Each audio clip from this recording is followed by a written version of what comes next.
Powerful sea waves crash against each other, sometimes rising, sometimes retreating again. "O Stuckle, Lord of the Misty Straits, we sacrifice 2 women to the body, so protect our ship." Loud male voices were heard shouting over the noise of the water. The girl stood on the bow of the ship, and from behind they urged her to jump quickly. "Quickly! Become victims! Jump!" people shouted, but she was unbearably afraid. She couldn't believe that she would die like this. She just boarded the ship to meet her fiancé, so how did she end up in this situation? But besides her, there was another girl here, whose hair sparkled with light gold. "Hey, move faster!" she shouted to the first girl and thrust her leg forward with all her strength.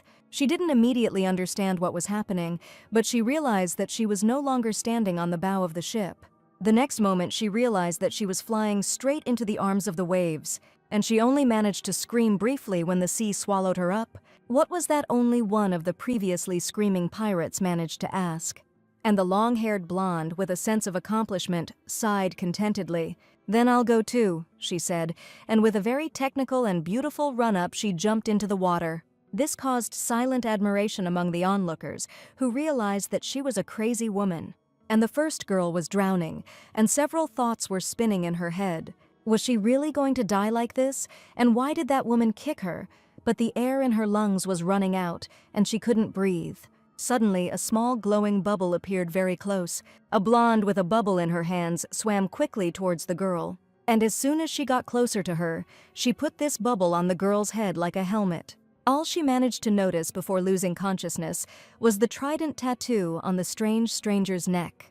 And for a moment a fishtail flashed. Could it really have been a siren? The large ship rocked rhythmically on the waves of the calm sea. The girl was awakened by an insistent sound she did not understand where she was. But as soon as she opened her eyes, she saw sailors scurrying around everywhere and also heard a very familiar voice. "Are you neglecting waitresses? A waitress can swim well too, and if there is a maritime disaster, we are obliged to rescue the passengers," said the girl, whose name was Sella Cardi. The young man in glasses asked her if she had saved the passenger out of a sense of duty, and the girl, with a wide smile, answered in the negative. "Because of money," she explained, and the man sarcastically noted that this was a very realistic reason. Sella didn't give up. If the company found out about her feat, she would get a promotion and her weekly salary would increase.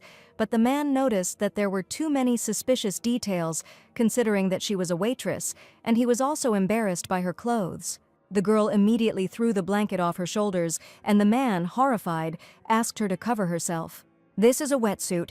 I picked up a discarded sail at the pier and sewed it myself. It's waterproof and keeps you warm, but it's not elastic, so it fits a bit tight." Sella showed off her clothes. The sailor in glasses calmed down a little and said that he would return her things later, and also gave his name, Russell, and as soon as he did this, a loud sneeze was heard from the side. Both speakers fell silent and stared at the source of the sound. The girl was frightened by the fact that they both headed towards her. "Good afternoon, my lady." The blonde suddenly found herself too close to her. Sella asked if she was okay and also told her his name. She understood why the girl was so afraid of her, that she was literally shaking, but she needed to gain Maria's trust by any means necessary. After all, Maria is the main character in the novel The Duchess, who fled to the sea. And she, Sella Cardi, is a waiter on a passenger ship. According to the plot, she was supposed to die quickly as a minor character. But for the sake of survival, she saved the noble lady Maria Rodnelli standing in front of her. Ever since she woke up in this world 3 weeks ago, she had been meticulously planning to get captured by pirates, throw Maria into the sea before she was killed, take her to land, and eventually managed to change the original story. And here is her plan to save Maria from mortal danger, receive a reward for this from numerous aristocratic heroes, and escape from the clutches of the main villain. The girl's main dream is to buy a house by the sea with a blue roof, white walls, a small pier, and a small boat with a triangular sail. And until the story ends, hiding there, the very thought of a quiet life by the sea already tickles the soul. Since childhood she loved the sea. It was her only friend, full of mysterious creatures. Even when she lost her parents at 15 and went through difficult times, it was the sea that always supported her.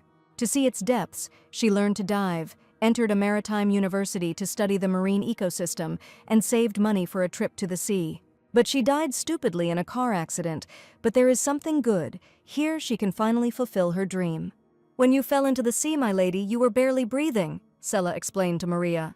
The girl asked in surprise if it was really a dream that she was breathing in a bubble of air and that she saw a siren in the water.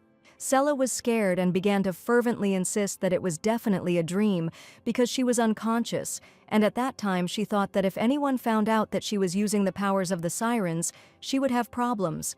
In any case, my lady, you had better hide your origin, Sela noted, and Maria suggested that it was because of Admiral Elaim. That's right, Elaim is the main villain of the novel. He commands this warship and leads the most powerful siren military in the world. Elaim rescued Maria from the sea, but upon learning of her noble origins, he collected from her a debt with interest for the rescue, and so Maria's life turned into a thorny path. But he is lenient towards commoners. If they pretend to be commoners, they will not cross paths with him. They say he always demands payment for his help, and he's even harsher with nobles, Sela warned.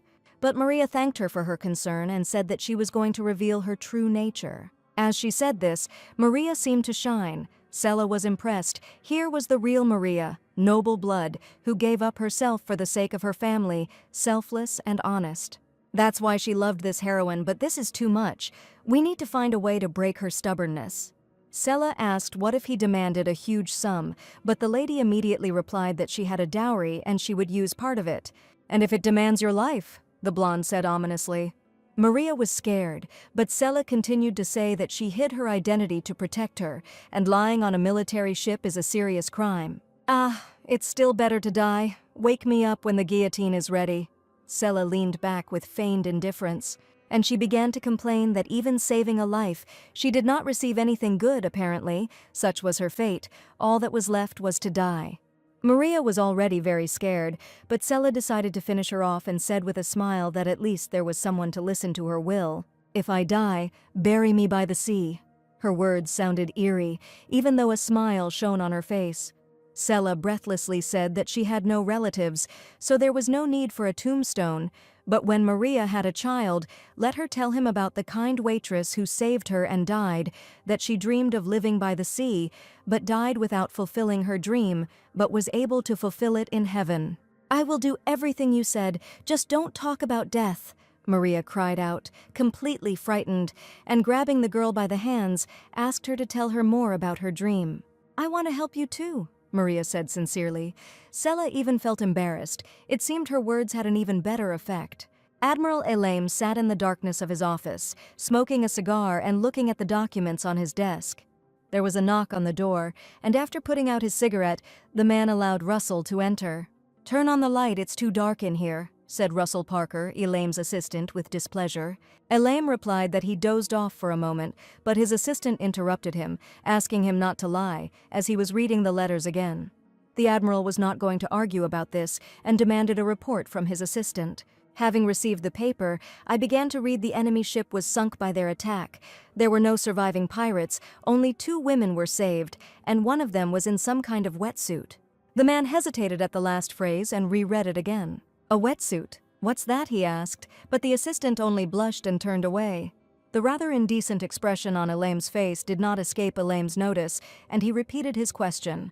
Pulling himself together, Russell explained that this was special clothing for underwater swimming, and when the Admiral asked where he could buy it, he replied that the girl had sewn it herself from a discarded sail. You're sure you interrogated her properly? Elaim asked, not believing that a simple waitress could have pulled off such a thing, and the assistant answered in the affirmative, noticing that she was answering very strangely, but offered to double-check.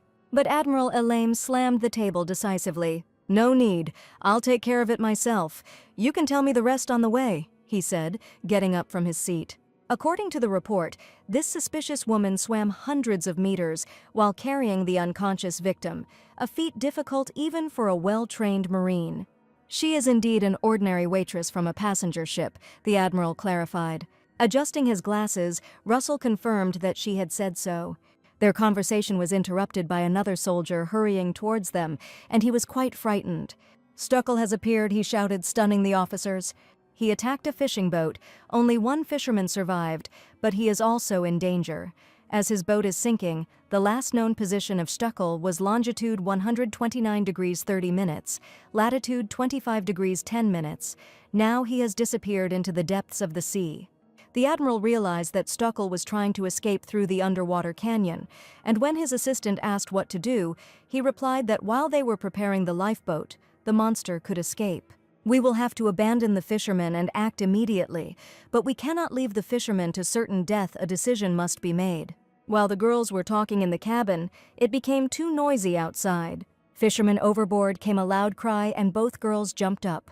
Sella clearly heard the military discussing that it would take 20 minutes to lower the boat, but the Admiral ordered that Stuckel be pursued. She understood that when a person is in the water, even a short time can cost him his life, and now the waves are strong, which makes the situation more dangerous. Time is running out, so why are they all hesitating? If the fleet can't do anything, then she will save it herself, because she cannot stand aside. Having made her decision, she immediately took action. Sella took a running start and jumped into the water with ease, and surprised cries were heard all around. Once underwater, she looked around for the fisherman. Luckily, she found him quickly and very close by, surrounded by the wreckage of the boat. Determined to save him at any cost, the girl stretched out her hand. Obeying her mental command, an oxygen cylinder appeared in her hands. In the same way, Sella got herself flippers for her feet. Fully prepared for rescue, the girl thought that it was probably precisely for moments like these that her magic had awakened. 2 months ago, she was reborn in a novel and, trying to adapt to an unfamiliar world, got a job, but was caught in a storm and washed out to sea. In the icy water, the life force gradually faded, but she met a siren, shining like the sun, and remembered her past life, remembered her cherished dream of living next to the sea. She had a dream, but her past life ended in such vain, and in her new life she forgot about it and existed without a purpose. All this remained in her as a heavy burden of regret, but it kindled the will to survive and make her dream come true. And when she thought about what she needed to survive, she was able to use this magic. Having placed the same bubble on the drowning fisherman, the girl picked him up and swam to the surface. If Stuckel appears, aiming at the waitress, we attack, rescue the fisherman and the waitress immediately, the Admiral gave orders. And having ordered the boat to be lowered into the water, he himself also went into the water. The further the boat sailed, the more clearly Elaim felt the magic from the depths of the sea. Magic similar to his magic, and this aura is getting closer and closer. While the Admiral was wondering what it was, long white hairs appeared above the surface of the water. A waitress saved a fisherman. Screams were heard as the girl emerged, dragging the unconscious man with her. While helping her lift the fisherman, the soldiers continued to admire her for her heroic actions. The first to be lifted was the fisherman, who, fortunately, was still breathing, while Elaim volunteered to help the girl. Confidently but carefully, he pulled her hand. Sella was breathing heavily and could hardly see who was helping her. The Admiral, on the contrary, looked closely at the girl and noticed a faint glow on her neck. However, understanding her condition, he only silently threw his jacket over her shoulders. Touching this woman, the throbbing headache subsided and my mind cleared. But how can she use the same magic as him? Without stopping to look at this strange waitress, Elaim's gaze caught on the neckline of her clothes. Embarrassed, the man turned away, not noticing what happened next. And Sella suddenly leaned forward and fell right on the Admiral. The girl was so overworked that she simply lost consciousness. She opened her eyes because the light was too bright, waking her up. Feeling very sleepy and with a heaviness in her eyelids, the girl asked out loud where she was. "You're in the infirmary," a male voice answered her. The man stood a little further away, hidden by a fluttering curtain, and explained that she had been unconscious for 2 days. The girl praised herself for a good job. It seemed that she was completely exhausted, using them over and over again by the way. Although this man is unknown to her, his voice is pleasant. "The fisherman came too, but you still didn't wake up."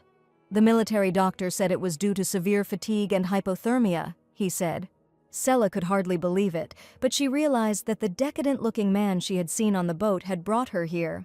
Her visitor suddenly asked her why she saved the fisherman, and after thinking for a bit, the girl replied that it was simply because she wanted to save him.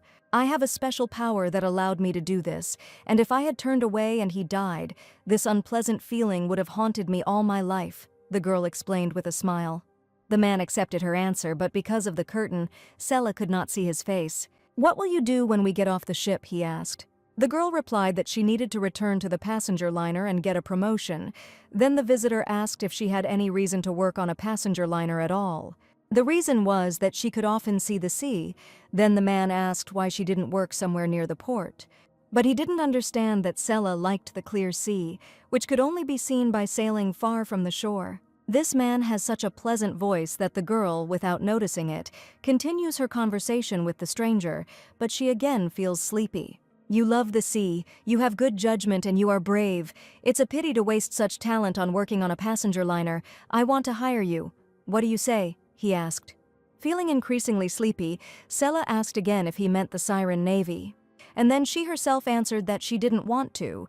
The military's salary was low, there was no freedom, and the very thought of joining the service was unpleasant to her. She uttered the last word with difficulty and fell silent, closing her eyes. "She fell asleep, that's how it is," the man said in surprise. Admiral Elaine was just about to tell her to think about it when she fell asleep. Leaning over the sleeping girl, he thought that she was a very strange girl, such a strange girl that he wanted to hold her close and get to know her better. 3 days later, the warship arrived at Port Herbert. "Madam Heroine, have a safe journey, be healthy," the sailors shouted to her with admiration. Sela felt awkward being called a heroine just because she saved people twice. "Please wait a minute," they shouted at her when she and Maria were about to leave. The same sailor in glasses said breathlessly that he had an urgent message for her, and Sela became wary, wondering if they had revealed Maria's identity. "What happened, Mr. Sailor with glasses?" she asked, shielding Maria with her body. The man said his name was Russell Parker and handed her a knife, which he promised to return upon arrival at the port, as well as money for the journey in gratitude for saving the sailor. Sela thanked him for the money but hurried to leave as quickly as possible. She had a bad feeling. "No, why are you in such a hurry? I really need to tell you something." Russell was perplexed, and the girl realized that her premonition had not deceived her. "The Admiral has offered you a job," the sailor said in a solemn tone. Sela didn't understand what Admiral Elaine had to do with it. Was he really the man with the pleasant voice whom she had seen in the infirmary? "Excuse me, but did the Admiral happen to come to see me in the infirmary?" She decided to make sure right away. And she was horrified to hear that this was indeed the case. The fleet had already rescued many shipwrecked people, but this was the first time the Admiral had personally visited the hospital. And she had to get in touch with Elaine. Her peaceful sea life would definitely come to an end. She needed to cut off all ties as soon as possible. "I refuse your offer," Sela said firmly, raising her hand for emphasis. Russell asked her to think again. If the commute was a concern, they would provide her with a dormitory, and the weekly rent would be much higher than at her current place. "Thank you very much. Please tell the Admiral that I decline his offer," the girl said and bowed low. "I am very much indebted to you for everything. May the blessing of the god Okeanos be with the Siren fleet." Sela smiled charmingly, hoping that this was the end of the conversation. Russell shouted after her that if she changed her mind, she should come to them. They would spend a week in Port Herbert. Sela quickly moved away, indignant that he was being too persistent. Is she really such a valuable asset, or did the Admiral notice her using magic? Soon the girls were approaching the estate of the Duchy of Herbert. Sela looked around the surroundings from the carriage window with delight. Now all she has to do is receive her reward from the Duke, and she is free. "Madam, is something bothering you?" "You don't look well," she asked Maria, who had become quiet next to her. The young lady was very worried that because of her kidnapping, they were unable to properly prepare for the wedding, which caused great inconvenience to their families. The Duke and her parents must have been very worried about her. Sela listened to her with great sympathy. Maria, who always put others before herself and never showed how hard it was for her, now decided to share her experiences with her. The reason, of course, was love. Duke Herbert is the protagonist of this novel and the sworn enemy of the villain Elim. Maria and the Duke fell in love at first sight, but they are unaware of their mutual feelings. They both mistakenly believe that their love is unrequited, and as a result, they will have an unhappy family life. Moreover, because of Elaine, the misunderstanding between them will only worsen. "Were you worried about what the Duke would think of you?" Sela asked, deciding to intervene before things went too far. Maria asked in fear how she had guessed this, but the girl only laughed. She hugged the lady and laughingly offered to make a bet. "You're betting that the Duke doesn't like you," Sela said in a harsh voice. And then, in a conspiratorial whisper with a cheerful smile, she added that she herself was betting that the Duke loved her just as much as before. The loser gets a flick from the winner. Sela stunned Maria since she saved the main character. Let her be happy. Maria Rodnelli stood by the window, visibly nervous, waiting for something to happen. Soon, a noise and a muffled scream were heard behind her. Lady Rodnelli, Duke Herbert was in a great hurry and was worried, which was reflected in his flushed face. Maria was happy to see him, but at the same time she was embarrassed. The man also felt embarrassed, not knowing what to say. "Are you okay?" he asked hesitantly, but trying to look relaxed. The girl blushed completely and, apologizing for making him worry, hesitantly raised her hand. Fortunately, the Duke did not hesitate, but gently took the girl by the hand. "I won. I really won," thought Sela, watching the lovers. Her Saratov talents turned out to be too good. A heavy male hand fell on the table with a loud sound. "So, in short, you want to buy a secluded house in Moulton?" Duke Herbert asked sternly. Sela confidently confirmed, without explaining, that a Mediterranean-style seaside town is what she dreams of. But Herbert was interested in why it was in Moulton, especially since living alone, without a family, could be dangerous. Sela insisted that this was her dream, and that this was what she wanted. Realizing that he couldn't convince her, he wearily asked if she really loved the sea so much. "Yes, I love it," Sela confirmed with a dazzling smile, so much so that it frightened the Duke. The man wondered if he was doing the right thing by bringing this crazy woman closer to him, and at that moment the girl sitting next to him touched his hand. Looking at his bride, the Duke blushed, as did the girl, but she quietly said that Sela was her savior, and she also wanted to help her realize her dream. Looking into Maria's pleading eyes, the Duke realized that if it weren't for the sea-obsessed girl, Lady Rodnelli wouldn't have survived. "Okay, I'll help you buy the house you want, but in return you'll have to keep everything that happened to Lady Rodnelli a secret," the man said. "Maria will become his wife, and if gossips find out that she was captured by pirates, they will certainly find a flaw in this. I don't want her to become the subject of their gossip," Duke Herbert said sternly. Sela happily promised to do it for the lady. It wasn't that difficult for her. The man handed her money, more than enough to buy her a house. And then, looking at Mary's savior, he became frightened once again. Sela grabbed the money and was very happy, and sincerely thanked the Duke. "I'm in your debt again, Sela." "I'm sorry," Maria said when it was time to say goodbye, to which the girl replied that everything was fine. Then Maria suddenly said that she wanted to give her a modest gift. A blue diamond sparkled in her hands, and Maria also wanted to contribute to her dream. Looking at the way the light reflected on the gemstone, Sela remarked that it looked like a wedding gift. Was Maria sure she could give it away? Sela herself was torn between whether to accept or not, because besides a house by the sea, her dream was also to have her own sailboat. "Then I will take advantage of it with gratitude," she said, deciding to consider it a bonus for good work.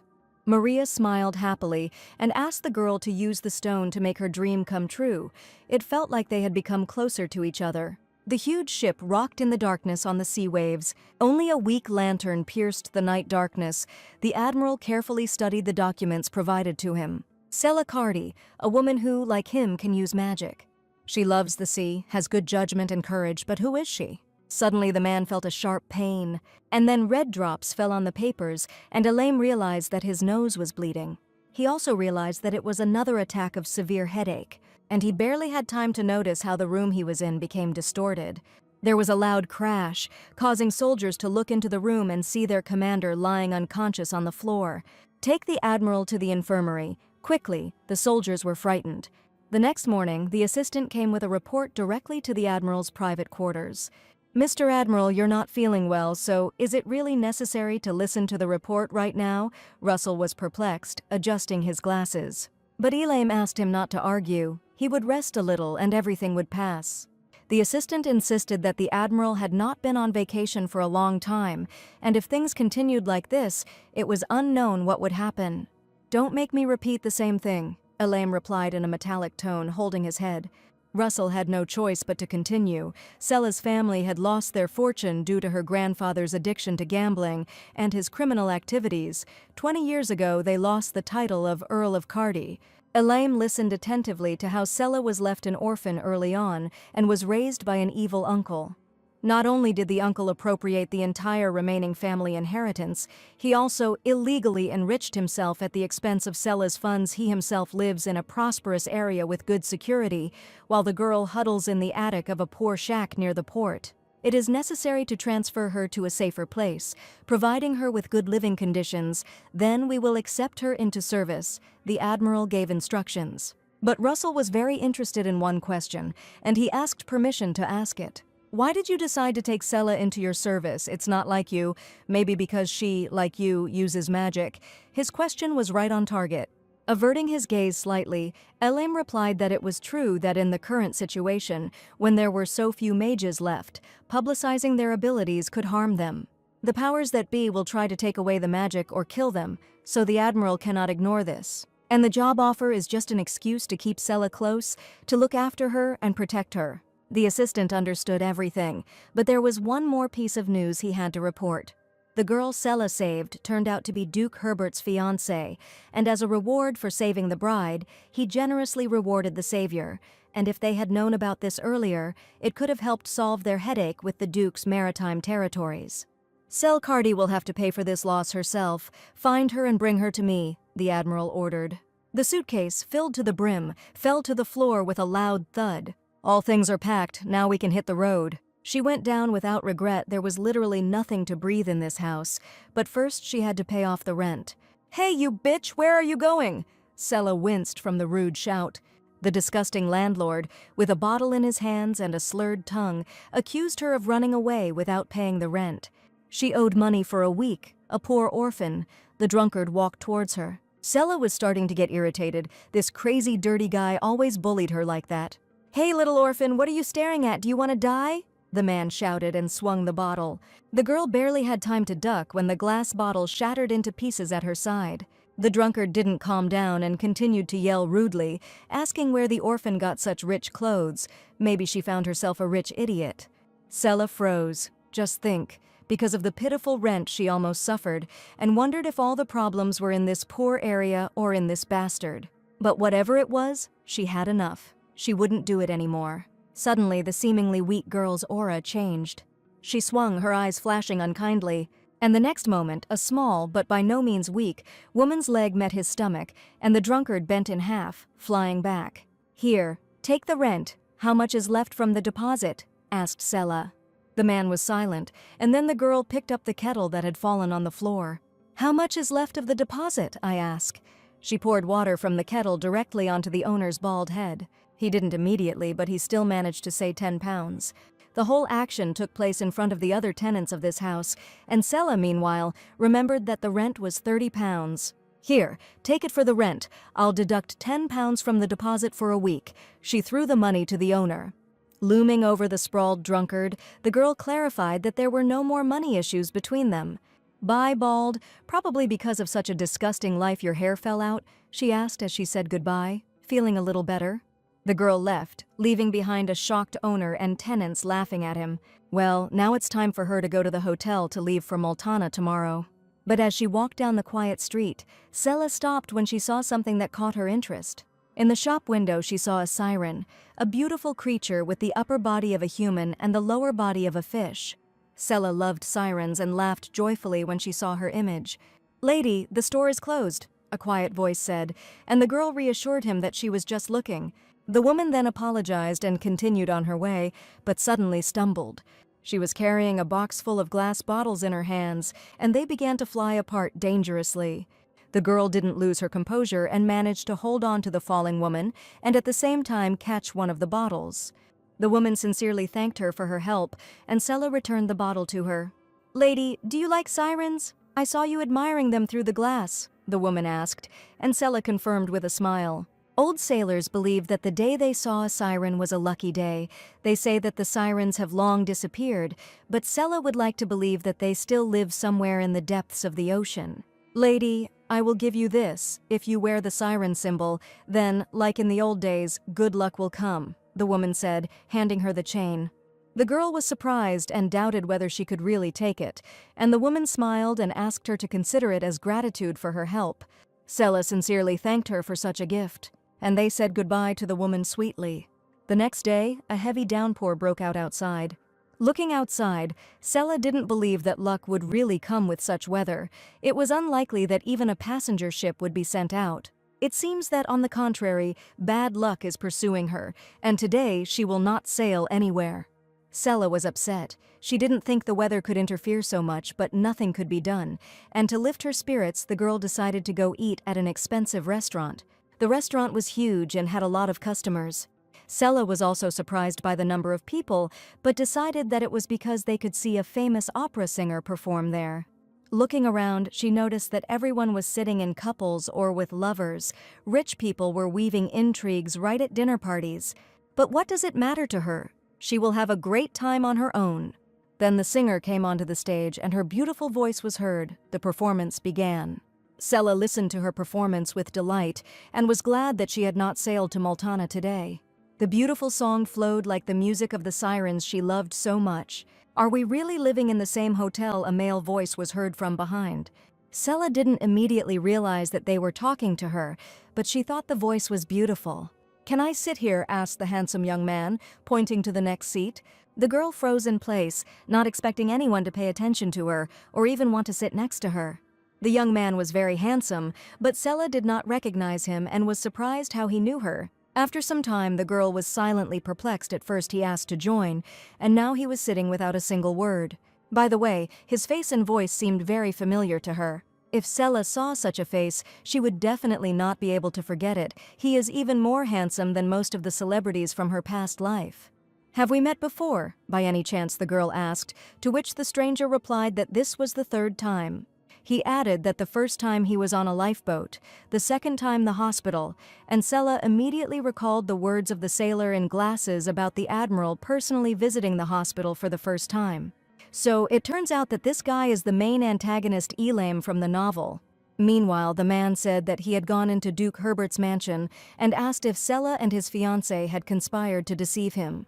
The girl jumped in surprise. He found out everything about Maria, and she darkened when the Admiral said that because of her actions, he suffered huge losses. But if she had not hidden Maria's identity, Elaine, as in the novel, would have taken her hostage to blackmail Duke Herbert and gain an advantage in the naval dispute. Now the situation has changed a little and he calls it a loss. Like a real villain, with his character, he will definitely not leave her alone. And while the girl was wondering what to do, the Admiral himself continued the conversation. "Maybe I can forgive this," he said mysteriously. He was going to offer her a deal, which scared Sela even more. She didn't want to have anything to do with him. But if she doesn't listen to his proposal, he will continue to pursue and pester her, then all plans for a happy life at sea will go to waste. So Sela decided to listen to his proposal first and then think about what to do, because simply avoiding the problem is not a solution. "What do you want to offer me?" The girl sat down in her seat while Elaine was ordering from the waiter. "I want to hire you. You will work next to me, and the damage you caused me will be considered compensated," he replied. Sela, although she expected this, was still unpleasantly surprised he really wanted to hire her. But if she accepts the offer, she will have to serve on a warship or go to the duchy, then she will not be able to live at sea. The girl asked why he was so insistent on hiring her, but Elaine said that he could not answer this here, since those around him had already noticed his presence. Then Sela asked what it meant to work nearby, to which he replied that she would have to be literally in his field of vision, but could do whatever she wanted. "And what if I want to become a sea parasite?" asked Sela. Elaine did not understand what this meant, and the girl explained that he was a carefree person who did not work, but only eats and plays. "My dream is to live a carefree life on the coast, to lie on the seashore like a seal and drum on my belly. I will regularly receive a weekly salary. Will that suit you?" she asked cheerfully. And she looked at the Admiral in anticipation, wondering what he would do in such a case. "So be it," the man answered unexpectedly after a short thought. Sela was taken aback, but also noticed that he looked unwell, as if he was ill, and wondered if he even understood what he was saying. "It will be interesting. This is the first time I've hired a seal," Elaine answered in the same tone as the girl, and she was indignant that she was a freeloader and not a seal. The battle of wits continued, and they would never finish this conversation. She was fed up with this and wanted to hear the details, so she moved closer to him and asked him to tell her why he wanted to hire her. Elaine didn't expect this from the girl. Besides, she was too close to him. With you, the pain becomes less, and you seem to smell like lemon. The man was embarrassed and told the truth. Sella didn't understand his words and thought that she smelled of alcohol, which is why she began to sniff herself intensely. The awkward situation was interrupted by the waitress who brought the girl a cheesecake, and Sella beamed with joy. Elaine asked her if she liked cheesecake and added that if she was hired, she would have to provide an unlimited supply of cheesecakes, which made her think he was quite strange. The waitress returned to the kitchen and excitedly told her colleague that the Admiral was so handsome, and they were also interested in who the girl next to him was. Another girl expressed a desire to go to their table next time, despite the fact that she was responsible for another table, and the girls had a slight argument, each wanting to be closer to the handsome Admiral, while outside the window a heavy downpour continued, illuminated by flashes of lightning and the rumble of thunder. Sella started on her dessert, and her interlocutor returned to their interrupted conversation. "The salary is 4 times higher. I will provide housing in a safe area. I want to hire you under these conditions. Are there any other wishes?" he asked. But all she wanted was freedom. He offered such good conditions, but from her experience, Sella understood that nothing in this world is free. The easy, comfortable, and highly paid job is either illegal or a scam, and the reason he wants to hire her is most likely related to magic. In the worst case, he could use her as a guinea pig for magical research, but it would be better for her to refuse the offer and just run away. "I'll tell you straight, I don't want to work for you at all," the girl said, finishing her dessert. The Admiral didn't understand whether the conditions were good or whether she had a reason to refuse his offer, but Sella replied that she was more comfortable alone and didn't want to work for any organization. Then the Admiral offered to hire her personally, to which the girl noted that he was a famous person, and there were always a lot of people around him, so she refused this offer. Elaine tried to convince the girl, but the words stuck in his throat as he again felt a sharp attack of headache. And then there was a terribly loud sound that scared Sella out of her wits. Other restaurant patrons also heard the sound, but the girl realized that it was not coming from inside the banquet hall. "Damn it!" the Admiral twisted in pain, and the girl rushed to him, asking if everything was okay. But Elaine had already realized that it was the sound of a gas explosion and told the girl about it. The gas installation is easily damaged by even a small impact. It looks like it was caused by the storm outside. Fire, help-piercing cries rang out in the restaurant. Panic was setting in inside the building. There were still people left in the boiler room, and due to the severe storm, it was impossible to go outside. Sella stood in horror. Screams were heard everywhere. The wall had collapsed. The gas installation had exploded. There were 4 people inside. They needed to go and rescue them immediately. The girl was about to go and help people, but she was beaten to it. "I will rescue those trapped myself. Everyone quickly evacuates to the lobby." The Admiral gave orders. He didn't look very good, but he still went on a rescue mission. He should be a ruthless antagonist, so why did he rush to save everyone? By the way, now Elaine probably won't be able to pursue her. The gas explosion in the middle of the storm will keep him busy. If she slips out of the hotel, no one will notice. The perfect moment to escape. But is it possible to simply escape into such chaos? Even if she gets to the sea and sees in the newspapers that many people died in the hotel or that Elaine was seriously injured, she will feel guilty. But she wants to live with a clear conscience, so she covered her face with a napkin, having made a decision. Sella doesn't want to leave such stains on her perfect plan, so she rushed to help Elaine before it was too late. Helping to put out the fire, the girl brought a fire hose. She asked one of the men whether all the people who were trapped had been rescued, and she was told that the Admiral had already rescued several. And she was horrified when she heard that the Admiral himself was still in the boiler room. The fire was raging. Sella was worried whether the Admiral would be able to withstand such flames, but the fire hose was not yet ready and could not help him. No, it would be strange if the main villain of the novel died in such a place, the girl worried. He must definitely be alive, she thought, and at that moment a man emerged from the smoke. It was Admiral Elaine, who was carrying a man who had been rescued from the fire. The girl rushed to him asking if he was okay, and he replied that he was okay and told him to take care of the wounded. At this point, the hose was ready and people began to extinguish the fire with water.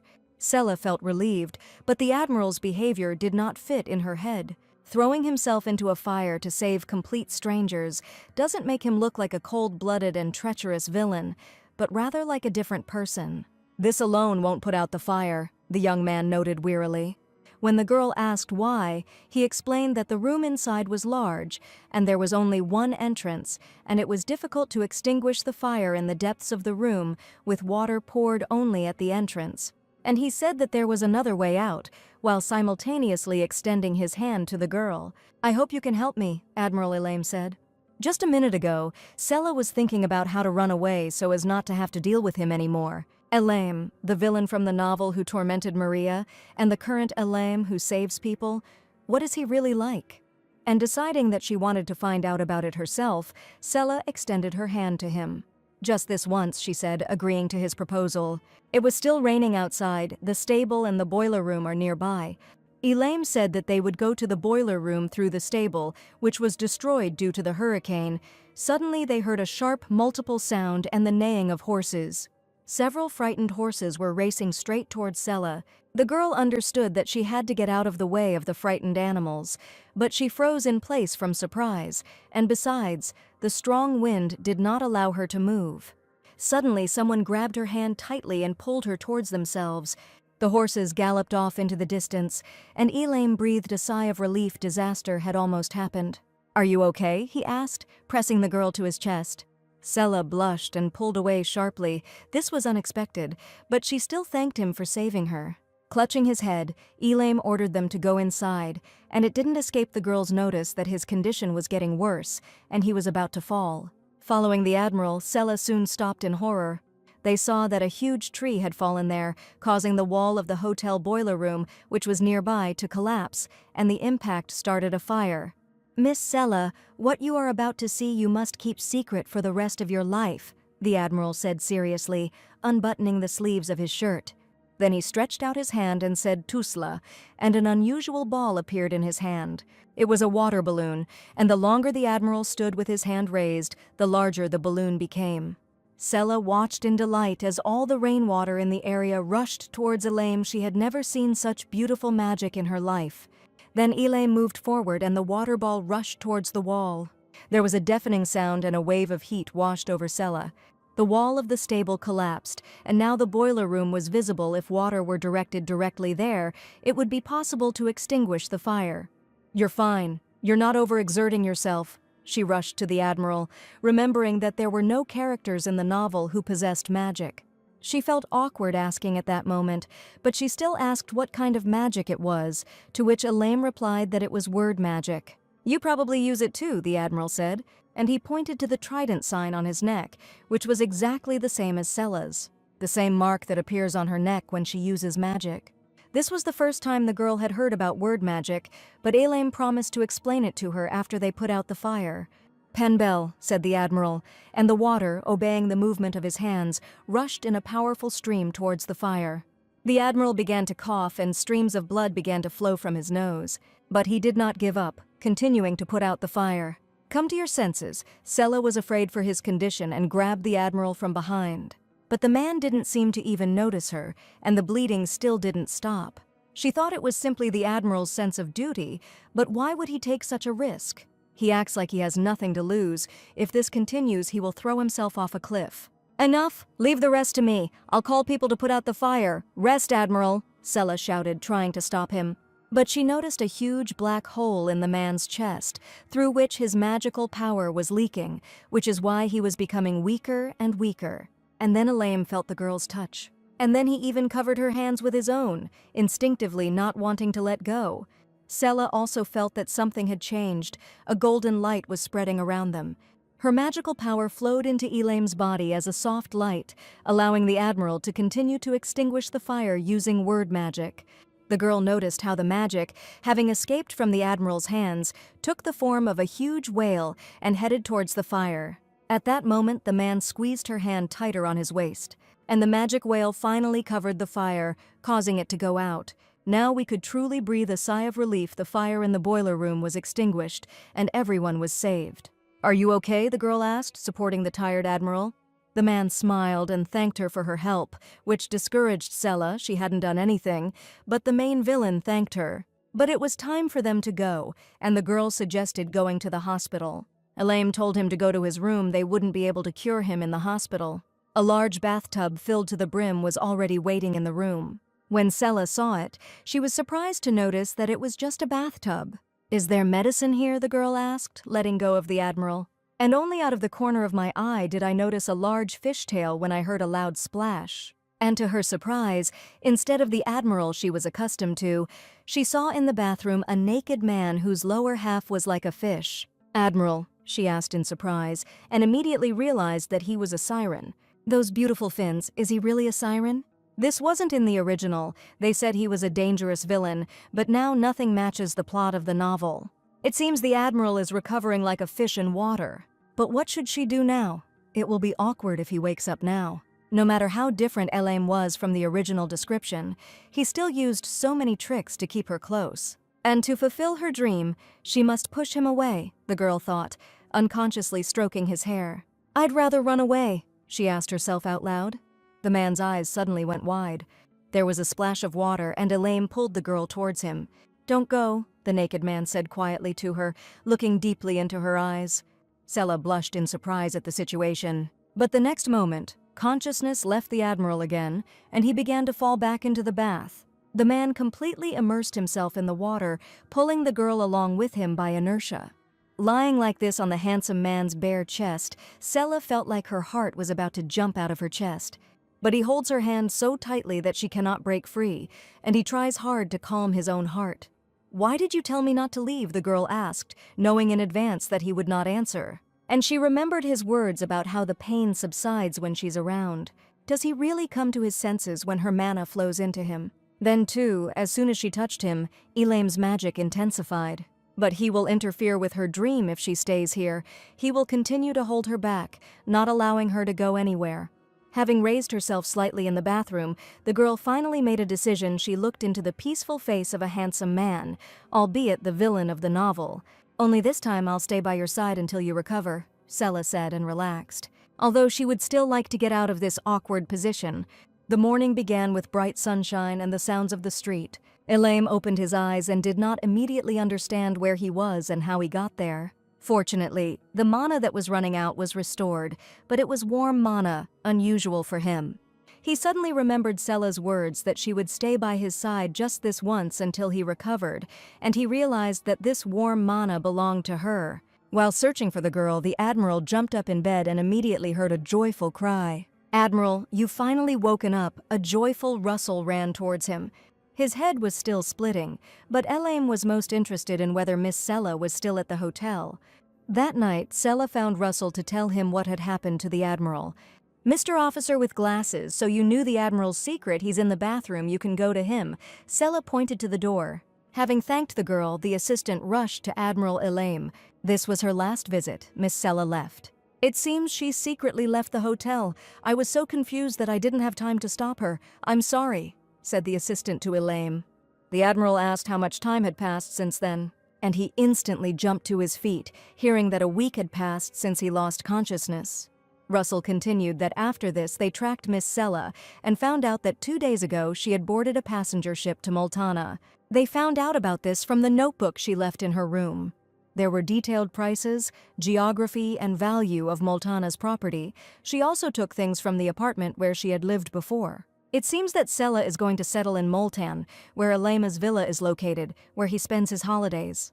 What a coincidence, it's quite funny. "It seems that Miss Sela doesn't know how to run away at all," the Admiral noted, and ordered an immediate pursuit of the passenger ship to Multana. 3 days later, a large passenger ship was sailing peacefully across the sea. The girl carefully studied the newspaper in search of a place to settle. Perhaps a secluded house in the Ray Forest would be suitable. And what kind of seakeeper is this? She came across an ad. "We are looking for a successor to the Seakeeper. We will sell a secluded house to the successor at a low price," the ad said. "It seems like it is something like a gamekeeper from Hogwarts." It sounds good, but if you think that Elaine will soon catch up with her again, she can't calmly choose a house. As luck would have it, she also forgot her notebook, so he probably already realized that she went to Multana. Sela had several plans in mind. Plan A was to get to Multana and lay low. Plan B, if Elaine catches up with the passenger ship she's on now, is to swim away. But what if he manages to find her even when she is hiding in Multan? Then Plan B is negotiations. Elaim is also in her debt, so he should agree to a dialogue. But why wasn't the ship moving, Sela suddenly realized. They announced that the passenger ship had stopped, saying that a military ship would conduct a short inspection. She heard the conversations of other passengers, and she was horrified. Why the hell they caught up with her so quickly? There was a crowd of people gathered on the deck, and Sela tried to push her way forward to see everything for herself. Having just woken up among the passengers, she saw something she didn't want to see. A true siren warship, this behemoth came so close and silently. At the very bow of the ship stood Admiral Elaim himself, and to Sela's surprise, he looked completely intact. Looking at this self-confident admiral, Sela understood 300% that she would have to act according to Plan B, and it had to be carried out immediately. We had to jump straight into the sea. Elaim also has a reputation. It will be difficult for him to jump into the sea in front of such a crowd. While Sela was preparing to carry out her plan, the admiral jumped aboard the passenger ship. Is he in his right mind to jump from such a height? The girl instantly took off her clothes, remaining in a wetsuit, and grabbed the side of the ship, thinking that she needed to get out of here quickly. "Lady Sela, stop!" Elaim shouted, realizing what she was about to do. "Well, I won't stop," the girl replied and stuck out her tongue. And then she jumped like a fish into the depths of the sea. Elaim froze in his tracks, listening to the bewilderment of those around him that the girl had simply jumped into the sea. He rushed and did something that was not typical for him. From here to Multana, even by warship, it takes at least 2 hours, and who knows what dangers await her on the way without any protection. It was his fault that he had driven Lady Sela into a corner. If he had approached her gradually, without haste, she would not have committed such a reckless act, the Admiral thought as he undressed. And despite the assistant's frightened cries, he still took off his jacket and handed it to Russell. "I'm leaving this place to you," the Admiral said confidently, taking off his cap. And then he jumped overboard the ship, ignoring the cries of the assistant. Russell was only doused with seawater from a powerful splash. The Admiral ran after this woman. Could this really be a love escape? "No, we've reached a scandal," the officer was horrified. It was calm and beautiful in the depths of the sea. Now Sela is free and will simply swim to Multana, admiring her beloved sea. But the further she swam, the more she noticed that the fish were behaving strangely. Thinking that something had happened, the girl turned around, and she discovered a huge whirlpool behind her. And in the center of the whirlpool, Admiral Elaim was confidently approaching her. Damn it, how could he abandon his ship, being an admiral? The girl cursed mentally, trying to sail away as quickly as possible. "Wait," a voice said in her head, and Sela realized that Elaim had sent her a telepathic message. The Admiral said that sailing to Multana without an escort was dangerous and made a circular motion with his hand, and Sela suddenly found herself trapped in a huge bubble. She banged hard on the walls of the bubble several times in panic because she couldn't get out. "If you keep knocking like that, it could be dangerous," Elaim warned, but the girl wasn't going to give in. "Let me go. I kept your secret and looked after you when you were sick, and in return you are stalking me, scaring me, and locking me up with magic. This is your gratitude for my help." The girl was indignant. Elaim slumped and apologized. He had no excuses, but he was worried that something would happen to her. "Enough. You admit that this is a crime, an abuse of power, surveillance, kidnapping." Sela was angry, but suddenly someone floated past her. And she was surprised to discover that it was a dolphin. Moreover, a whole pod of dolphins was swimming straight towards her. "Why are the dolphins swimming here, did you call them?" she asked the Admiral, but he answered in the negative. Looking at the dolphins, Sela calmed down a little. They looked really cute. And then behind everyone, she noticed a white albino dolphin that had fallen behind everyone else. The baby was crying. The net on his tail was caught in his skin. The wound was serious. He was probably in pain. And then Sela realized with surprise that the barrier began to disappear. "This dolphin needs help before it gets further separated from the pod. You have a knife, so please," said Elaim. The girl could definitely handle this, so she asked to leave it to her. Taking out a knife, she carefully cut the nets, freeing the dolphin. Everything would be fine now, but Sela was worried that salt water would get into the wound and he might start to act up, but the dolphin, surprisingly, behaved calmly.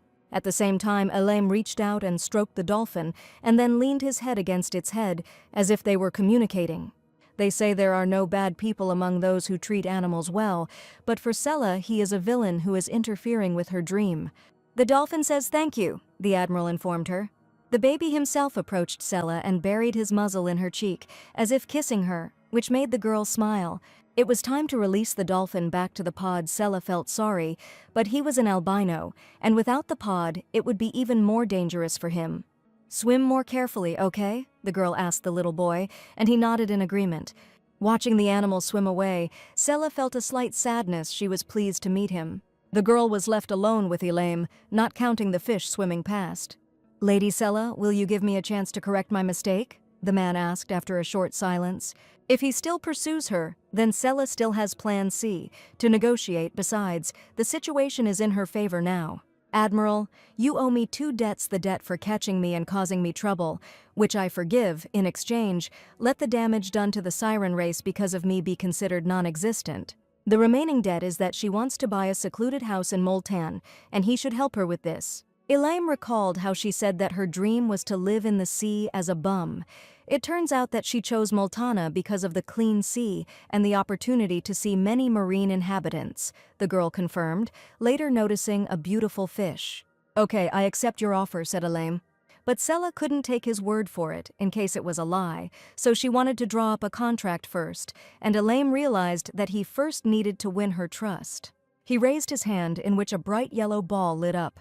"I use oath spell magic. It is an ancient magic that is used under the siren for important oaths," the man said. "I, Elaine Siren, swear on the chains of the spell, I will repay my debt to Sela Cardi." As he spoke, golden chains were wrapped around his body. Touching his chest with his hand, he added that if he broke this oath, the chains of the spell would stop his heart. At the last words, Elaine felt a slight pain in his heart, shrouded in oath chains. Sela was afraid of what he had just done to his heart, but the Admiral asked if she believed him now. "No. Why is he doing this? Is it really necessary to go to such extremes?" The girl was frightened. "Doesn't he have a golden mean? What kind of person is he?" An hour later, the Admiral and Sela returned to the warship. The girl sat opposite the man, with papers lying on the table in front of them. Before signing the contract, Elaine asked the girl where in Multan she was going to live. "Are you asking this question to spy on me?" the girl asked incredulously. But the Admiral noticed that she knew his secret and could use magic. If this became known to the world, not only the sirens, but she too would be in danger. "I want you to become part of the sirens so that I can protect you," the man said. He promised to fulfill his oath and help her realize her dream. She would be able to live freely in any region of Multana, and she would not have to work for the sirens. She just had to be nearby. Sela thought, "It sounds like a dream job, getting paid for doing nothing, but there must be a condition." "Will you assign me a supervisor?" she asked, and Elaine immediately replied that he planned to do so. "I will never tell anyone about magic or who the Admiral is, so please, we can do without a supervisor," the girl asked confidently, believing that such things should be clarified in advance. How can I believe your words?" the Admiral said thoughtfully, and Sela flinched, remembering that she had told him exactly the same thing herself. "Even if I want to believe you, life is a long time. After decades, you can forget about your promise and make a mistake. As an Admiral, I have to think about the future," the man continued seriously. Sela realized that it was not because he couldn't trust her, but because the sirens had many enemies and he was just being cautious. But she didn't want to live under surveillance, so what should she do? Then it dawned on the girl that there was a way that would suit them both. "I use the magic of the oath spell," Sela Cardi said confidently. He did cast a spell on his own heart to make her trust him, although this is an extreme, but now this damned spell is needed. She also knows how to do magic a little, so it is quite possible. Having decided so, the girl immediately began casting the spell, trying to remember everything that Elaine had done before. "I, Sela Cardi, swear by the chains of the spell that I will keep the secrets of the sirens all my life, and if I break the oath, the chains of the spell will stop my heart," the girl said, feeling. Elaine suddenly jumped up with a cry as she did it. But Sela asked in surprise if it hadn't worked. Isn't it really enough to just imitate a spell? Well, trying to replicate a dish from a famous restaurant without the right recipe is certainly doomed to failure. But what if we take a closer look at this recipe in that very restaurant? "Could you teach me this magic even if it is dangerous?" Sela asked. But Elaine held her gaze and replied that this magic could kill her with the slightest mistake. It was too risky for her. Then the girl insisted that he had used her, to which the man retorted that he was not human. If Sela could stop her heart with the oath spell before she gave up the secret, then there would be no need for an overseer, and the Admiral would be at peace. But if there is a more reliable way than this, then she is ready to follow it, the girl said, knowing that such a thing does not exist. The Admiral had to agree, but he warned that mastering the magic of the oath spell would take about a year, but at least 6 months. The girl was mentally indignant. It was taking too long, but giving up here meant losing. "Just 6 months, nothing," she answered the Admiral with feigned calm. It's good that she didn't have to go to a magic school. Then Elaine reminded her that she was a human, not a siren, and the chance of success was only about 10%, but the girl showed optimism about this, noting that it was better than 0. "Even if you fail to master magic, I will be there to protect you and keep you safe from danger," the man exhaled, realizing that she could not be dissuaded, and at the same time rejoicing about it. But Sela asked that if she did manage to master magic, he add a clause to the contract that he would not spy on her. At this point, the Admiral and the former waitress agreed. Having laid out a map in front of the girl, Elaine said that it would be better to study magic after she bought a house, and asked if she had found a place for herself. Sela had several options, but first she wants to visit the Forest of Leia. They say that the Guardian of the Sea is looking for a successor, and that he will sell the house to the successor at a cheap price. Hearing about the Guardian of the Sea, Elaine was surprised, and the girl took his reaction as a sign that there were some problems there. The man mysteriously repeated what she said, thinking at the time that she really had no talent for escaping. "If you want to go there, I can take you on a warship," Captain Elaine grinned. Soon the warship arrived at the shores of Multana. "Multana, I'm here," Sela shouted with delight, standing on the ship.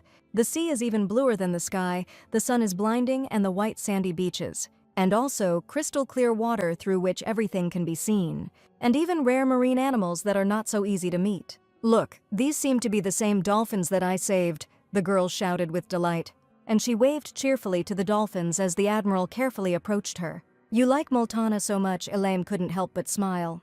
Sela looked thoughtfully ahead at her future home.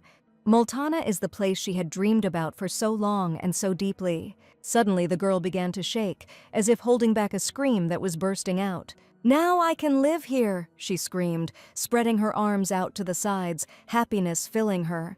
Elaine would pay for the house, and the compensation from Duke Herbert would be enough to live on, and she would be able to live on unearned income for the rest of her life, just like a millionaire. And then Sela saw a house nearby, almost on the seashore, and froze. Could this really be the place that will soon become her home? Who is this Guardian of the Sea anyway, she wondered. The house was several times larger than she imagined. In addition, in front of him stretches a well-kept emerald sea and land where one can plant a vegetable garden. There is even a private pier. The house is, of course, a bit big, but she definitely likes everything. There are even dolphin neighbors here. She definitely wants to live here. "But what is that small building next to her house?" the girl asked. And while Sela looked thoughtfully at the shore, Russell whispered to the Admiral that she thought the villa was her home. Elaine laughed. Miss Sela might have meant another house. He thought it was funny. "What does this mean?" the girl was taken aback. Could it be that this beautiful house is not hers, but belongs to the Admiral? And the assistant's words that this was not a house, but an Admiral's villa finished her off. Why does this handsome man always get in her way one way or another? "Admiral, this is really your villa, you're joking." Sela was in denial.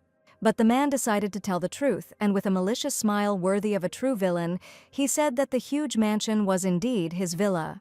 All her dreams of a picturesque beach, emerald sea, and cute dolphins were shattered overnight. Then she asked what the small house nearby was, and received the answer that it was the house of the seakeeper to whom she was heading. If you think about it, this house is the perfect size for one person, and if you furnish it in a Mediterranean style, it could turn out quite well. Okay, calm down. This is the house she will be living in, so she needs to decide carefully. Sela patted herself on the cheeks. She then turned around, showing the red handprints on her cheeks, and asked what exactly the seakeeper did, to which she was told that he monitored the quality of the water and the marine ecosystem in front of the villa. It seems like this job is a perfect fit for her. She also studied oceanography in her previous life, so she believes she can handle it. So when the Admiral asked if she would like to come in and see the inside of the hut when they docked, the girl enthusiastically agreed. 30 minutes later, Sela was already looking around her future house. My God, what can I do? The inside of the hut is also beautiful, and the study is full of books about the sea. It's like a treasure trove. She simply must become the next seakeeper, and she will also be able to gain even more knowledge about sea creatures. And even if she had to become Elame's neighbor anyway, he said that he stayed here once every 3 years, so it was probably bearable if he only saw her occasionally. Admiral, I really liked both the caretaker's job and the house. When will I be able to meet the caretaker? Sela asked. As she said all this, the girl glowed so brightly that Elam even had to close his eyes. Looking at her rather happy face, he couldn't believe that she was really that happy about it. And then he replied that she would see the caretaker tomorrow. The girl laughed cheerfully. She was looking forward to this so much. She would definitely become the caretaker of the sea. Wait for me, my hut, my house by the sea that I dreamed about, the girl shouted mentally. Why did she approach the Admiral and ask if she could spend the night at his villa, to which the man agreed? A little later, Elame was looking through documents in his office. About Miss Sela, is she really going to become a seakeeper? He asked. The girl almost always looked very happy. But in front of him, she always had a wary, tense face, and this time he saw such a carefree expression on her face for the first time. Russell replied that if she didn't like it, she would have run away from here a long time ago, just like when she jumped from the passenger ship trying to escape. Elame objected that he hadn't said he didn't like it, but the assistant reminded him that he had shown with his whole appearance how unpleasant it was for him every time they met. She ran away as if from some villain. Miss Sela is a real treasure, Russell said suddenly. When the Admiral asked why this had happened, he explained that she had, in one fell swoop, rid him of a headache that no one else could cope with. And while Elame was saying that it was a rare occurrence for an assistant to praise someone, a deafening cry was heard outside the window seat. Hello. Overwhelmed with happiness, Sela ran in front of the villa and screamed. The men looked at this unusual scene in surprise. Russell suddenly said that he would regard Mrs. Sela as an otter, a bringer of good luck, who had appeared at the villa. Elame thought that as long as this girl was here, he definitely wouldn't be bored. This girl brought a grain of joy into his rather boring life. It was incredibly beautiful in the depths of the sea. Using her oxygen bladder, Sela dived down to take a look around. And the view that opened up was beautiful in her past life. It would have been difficult to see something like this because of environmental pollution. She couldn't believe that the place she had dreamed of so much was really in Multana. Her heart was already fluttering with thoughts of what she would do. He wants to decorate the hut in a Mediterranean style, and if it comes down to it, he needs to splurge and buy some beautiful furniture. It's interesting how different the underwater world is from what it was in her past life. She is so happy to see this beautiful sea every day. But then something unusual caught the girl's attention. In this beautiful sea, she saw dead corals. In other places, everything is fine, but here it is like this. These corals were covered with algae. Maybe it is some kind of epidemic or there is a different reason, but it is still a big problem. We need to meet with the seakeeper, ask him and figure out what to do. We can't leave this beautiful sea in this state. And Sela decided to first return to land, for which she suddenly emerged from the depths. On the seashore, she saw a frightened maid. The girl looked at her as if she were a water spirit. The Admiral invites you to dinner, the maid said without looking at Sela. This was just in time, and having announced that she was already on her way, the girl went to change. The dining table was laden with a variety of food. The Admiral asked her if she liked the food, and the girl responded with delight that everything was very tasty, especially the seafood was amazing. Then Elame announced that the seakeeper would arrive tomorrow morning, and Sela wanted to prepare to meet him. The seakeeper is the keeper of the coastal waters at the villa whom I hired. I set the condition that if he decides to leave the job, he must definitely hand over the hut to his successor, the Admiral said. He also promised to recommend Sela to the sea warden as his successor, and with his recommendation he would take a positive attitude towards it. Sela realized that the caretaker was also hired by Elame, but since she had already decided to become part of the Sirens, it was okay. She would receive Elame's recommendation thanks to her efforts. Then can I ask you to be sure to write in your recommendation that I really love the sea and that I saved fishermen from a sinking ship? The girl smiled dazzlingly. As she spoke, the girl was so beautiful that Elame could not take his eyes off her. Noticing his intense gaze, Sela thought she had something on her face, but the man turned away, embarrassed. He promised to hand over the letters of recommendation tomorrow, and the girl asked him to take care of it. Do you need anything else while you're here? Asked the villa owner. And since he asked, Sela actually wanted to ask for something. "Could you give me some parchment and a fountain pen? I need them for one important matter. In order to become a seakeeper, it is necessary," she explained with a mysterious smile. A simple cart, drawn by 2 horses, moved slowly along the road. Seakeeper Johnny Bill Siren was worried that no suitable successor had been found to take care of the Admiral's coastal waters. "Father, don't do this. Give this job to me. I'm certainly better than some crook," Johnny's son Wayne intervened. But Johnny didn't think so. What could a man know who found it a burden even to hear about this job, who was even fired because of gambling? And when his son assured him that he would not gamble anymore after losing the house, Johnny became completely angry. There was no point in being proud of losing the house that his father bought him, and how much longer was he going to sit on their necks? Wayne tried to convince his father that this time everything would be different, but suddenly he faltered. Johnny was angry with his son and did not immediately respond when he tried to draw his attention to something else. "Father, there is something in the water. It looks like a person." He pointed to the body swaying on the surface of the water. Johnny jumped up. The man had drowned. It looked like a ship had sunk somewhere nearby and they needed to get the body out. Johnny's son was reluctant to deal with the drowned man, but Johnny ordered him to get a net from the shed, as the body of a drowned man needed to be handled with care. Handing over the body to the family of the deceased is also part of the seakeeper's job. At that moment, the drowned man raised his head from the water and took a deep breath. "Hello," Sela smiled charmingly, seeing people on the shore. The men stared at her in surprise. It was the first time they had seen a woman swimming in the sea early in the morning. But she had such a radiant face, you could tell that she truly loved the sea. "Hero of the fishermen, we are leaving." The sailors said goodbye to Sela. Johnny heard this fragile girl called a hero and was very surprised. "This is our crazy sea treasure," explained Russell, who had come up. He also suggested that the caretaker take a look at the letter of recommendation from the Admiral, and he would definitely understand everything. The Admiral himself gave a letter of recommendation. Johnny couldn't believe his eyes. And to whom, this sweet shining girl? Elaine, to whom Sela waved, smiled slightly. The serious military leader looked tenderly at the sea and the girl splashing in the water, and smiled faintly. A little later at the seakeeper's house. "I am Sela Cardi, please love and favor me," the girl introduced herself officially. "Father, are you really going to make this woman your successor? The work is hard, a woman can't handle it." The fop, unknown to the girl, was indignant.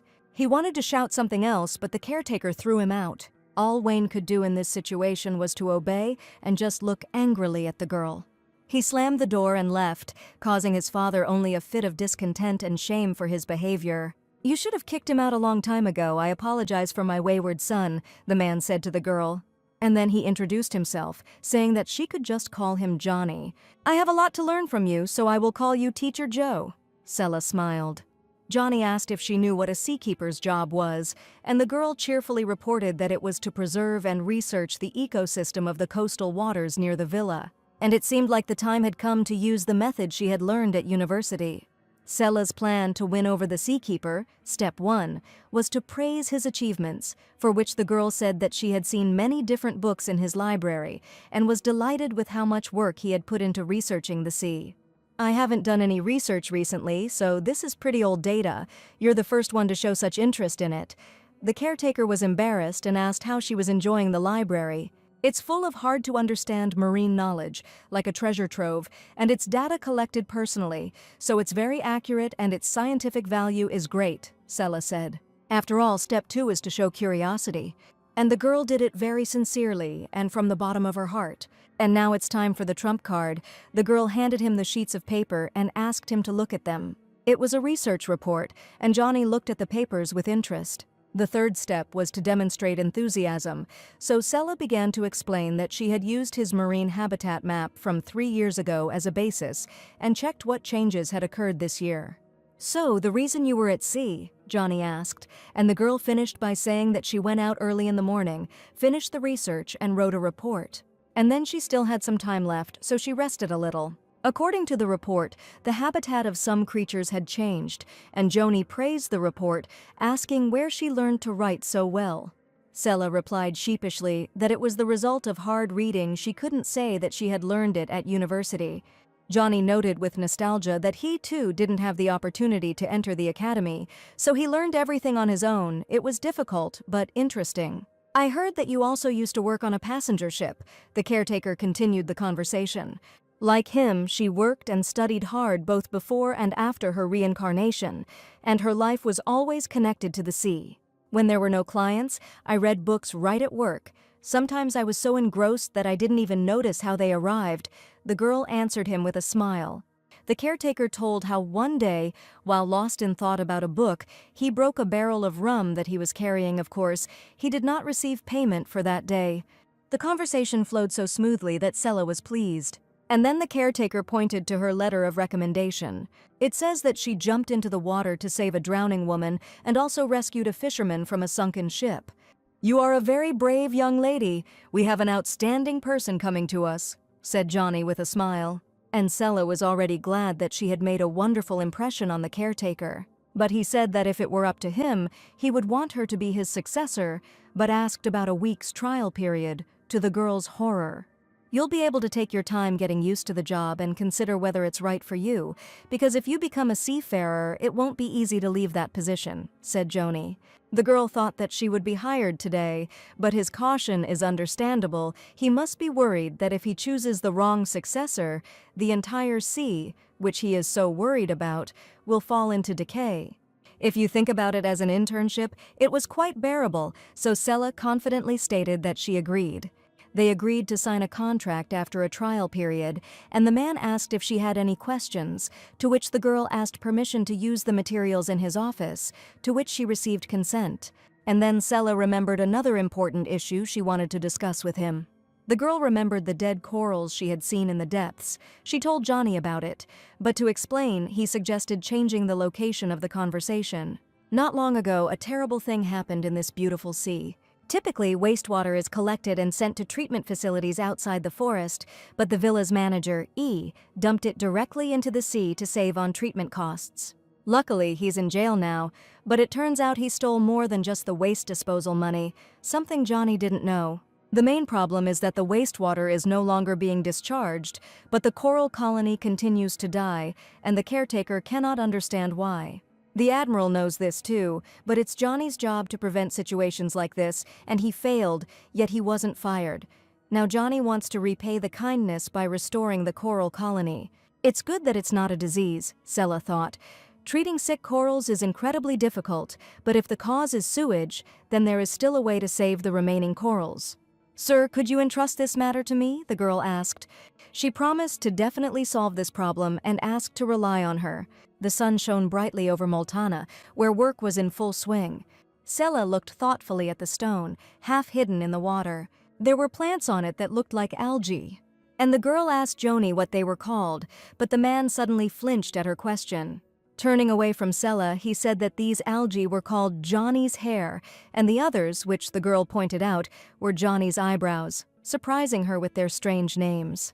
"These algae are a headache. They weren't even given names. I was the first one to come up with names for them," the man explained, embarrassed. Trying to change the subject, he asked why she had suddenly become interested in algae, and Sela, with a victorious smile, replied that she had found out why corals were dying. "The reason is eutrophication and algae proliferation. Eutrophication is an excess of nutrients, and domestic wastewater was dumped here, which is like fertilizer for farmers, waste for us, and essential nutrients for algae." "But the algae thrive on nutrients, so why are the corals dying?" the caretaker asked. And the girl explained that corals and algae receive energy from the sun, release oxygen, and live that way. Corals are living creatures that are sensitive to the oxygen content in the water. The algae spread, and there was too much oxygen, and this poisoned the corals. To save the corals, all of Johnny's eyebrows had to be removed, the caretaker realized. And Sela confirmed that when oxygen levels stabilize, the corals will be able to grow normally. When the man asked her where she had acquired such knowledge, the girl modestly replied that while she was working as a maid, she had picked up a little bit from everywhere. "And I think I've figured out what to do with the seaweed," Sela noted cheerfully. And blushing, she dreamily offered to eat them. Johnny was taken aback by this proposal and could not come to his senses for a long time. "Father, is it true that you are going to take her as your successor?" cried Johnny's son. The caretaker replied that this was indeed the case, and that they would sign an official contract in a week. The young man heard that she saved a lot of people, but how could a maid do such a thing? It's all a lie. And although Johnny replied that the Admiral was aware, his son did not calm down. How could she, with such outstanding physical abilities, want to be just a guardian of the sea? It would be better to use her abilities to earn more money. Besides, there are suspicious rumors going around. They say that she is a spy sent by another clan, blurted out Johnny's son. The Admiral allegedly rented a room for her in his residence and even dined with her. She probably charmed him with her beauty in order to find out her weak spots. And Johnny wondered if the Admiral had dined with this girl, the same Admiral who always ate alone. No, this can't be. But then the man's thoughts were interrupted by a joyful female scream. "Mr. Johnny, I got this many eyebrows of Johnny." Sella beamed with happiness. Now she can cook a lot of dishes, and she invited her son Johnny to try them, but he did not share her enthusiasm. Observing his son's interaction with Sella, the caretaker thought that someone had definitely spread false rumors, and that the girl was simply an eccentric. Until the end of the day, Sella worked in the caretaker's house. The seaweed tasted like kelp, even the most expensive variety. Johnny was nearby and worried that she would be poisoned, but he refused to try it himself. The girl realized that in her past life, seaweed was a delicacy only in Korea and East Asia, but how she wanted to treat everyone to delicious seaweed. What if you dry it and make seasoned seaweed? The fishy taste will be less, it will be easier to eat, and it will last longer. "Mr. Joe, could you help me with some sun-drying supplies for Johnny's eyebrows?" the girl asked. The large-scale preparation for the production of traditional seaweed has begun. Step 1. Placing a clean picture frame on the drying rack. Step 2. Carefully spread the algae inside the frame in a thin layer. Step 3. Dry the seaweed for 5 hours. In a couple of hours, they will have delicious seaweed. Mr. Joe needs to be fed some delicious food, and there is one more person to whom Sella is grateful. Elam used to irritate her, but now she is not the least bit angry with him. If it weren't for him, she wouldn't have been able to even dream of such a thing. It seems like there will be a lot of seaweed. I need to prepare some food for Elam and thus express my gratitude. While the seaweed was drying, Sella wanted to relax in the sea, which surprised the caretaker that she was not going to relax at home. As she joyfully rushed into the water, Johnny was once again convinced that she really was an unusual girl. The pen hung in the air without writing a single word. Elam had been sitting over a blank sheet of paper for a long time, thinking painfully. "How should I tell my mother about this?" he asked himself.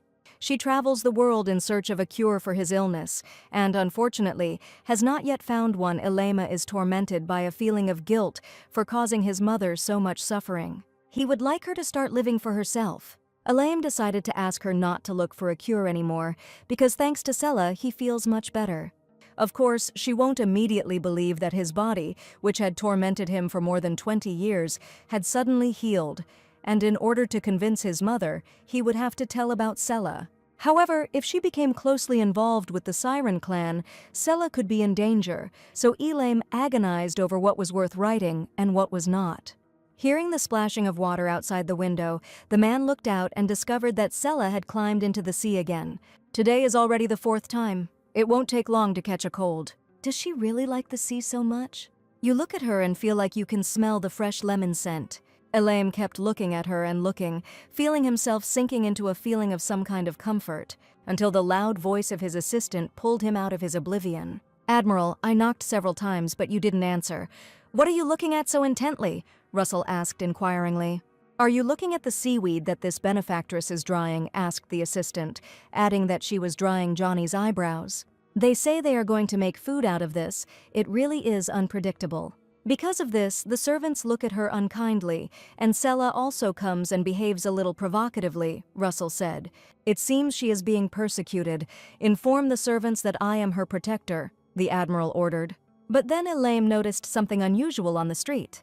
There was some strange guy hanging around the caretaker's hut. The Admiral was ready to go and sort things out right away, but his assistant asked him to wait. After all, this was the son of the Keeper of the Sea, but why he was still here was unclear.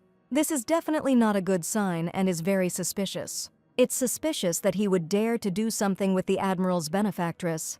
The Admiral had a bad feeling about this, so he ordered his assistant to assign people to him.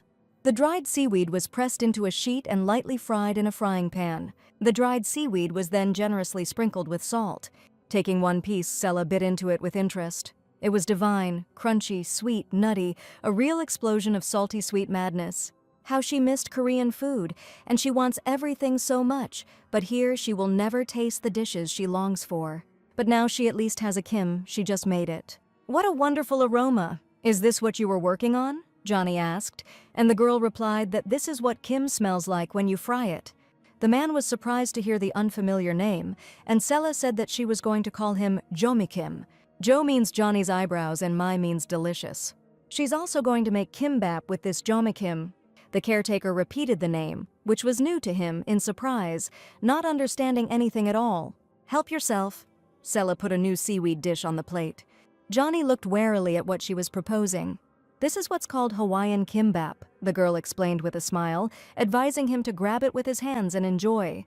The caretaker asked in surprise if it was a jomik that was stuck there, and Sela replied that it was true. She had made it convenient for eating, and she really hoped that he would like it. Johnny carefully picked up the kimbap and took a bite just as carefully, and after a couple of moments he froze, as if struck by lightning. The most delicate omelet melting in your mouth and juicy ham explode with a firework of flavor, meat and seafood aromas intertwined in wonderful harmony, a truly delightful balance of texture, aroma, and taste. And this jomikimi doesn't taste like mud at all.